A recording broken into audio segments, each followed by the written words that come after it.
नमस्कार. Thane daily news मध्ये मी रंजना पाटील आपल्या सर्वांचे हार्दिक स्वागत करते.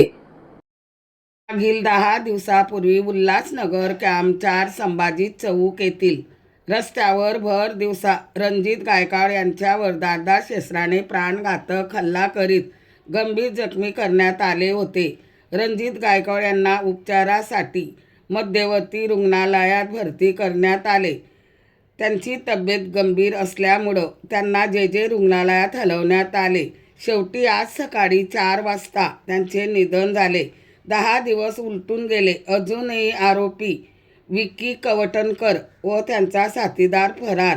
चला तर पाहूया ठाणे डेली न्यूज, हमेशा एक पाऊल पुढे.